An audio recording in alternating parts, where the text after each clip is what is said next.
Hi, everybody. I'm Caryn Kopp, Chief Door Opener of Kopp Consulting, and we are best known for the door opener service. And that's where we hire very senior level door openers to get our clients in the door with the prospects that are important to them. And today I'm here to talk about not just how to get the first meeting, but importantly, how do you make sure that 99.9% of your first meetings go to second meetings? Because after all, that's the point, right? One of the goals of having a meeting with someone is that there is the next meeting with that same person. So if 99.9% of your first meetings are not going to second meetings, there's a problem in one of three areas. And so here they are. The first one is it the right prospect to begin with? If you have prospects that stall later on in the sales process, after you submit a proposal, they just go silent, or maybe even there's a surprise decision maker that puts the kibosh on the whole thing, it could be that it was never the right prospect to begin with. So if your first meetings don't go to second meetings, really think about whether that person you met with was the right person. If they were the right person, the next part is setting up the right conversation. There's a particular structure to the first meeting conversation. We include high gain questions, path of dialogue, answers for objections, and then, of course, the third part of getting the right person to say yes to the second meeting is you have to ask for the second meeting.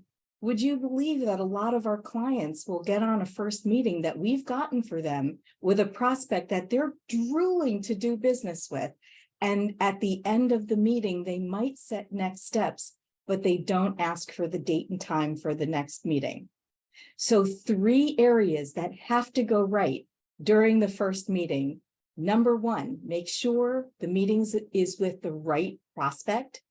The second one is make sure that you provide enough value during the conversation so that the prospect wants a second meeting. And that has to do with the structure of the conversation. And the third one is make sure that you are asking for a next step and getting a date and time for that next step. If a full meeting is not the appropriate next step, let's say the prospect says, you know what, I want to have a second meeting, but I need Tom, Dick, and Harry to be part of that next meeting.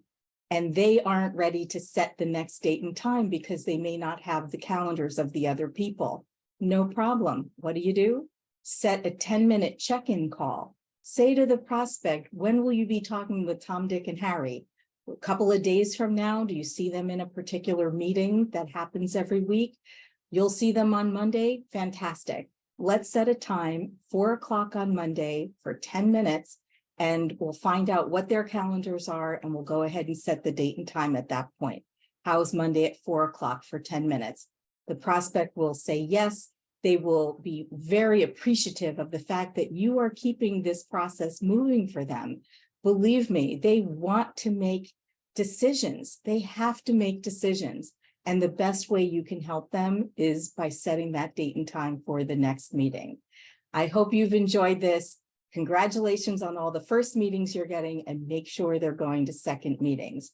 If you need to reach me, you can do so through our website, which is koppconsultingusa.com, KOPP consultingusa.com. Have a great day.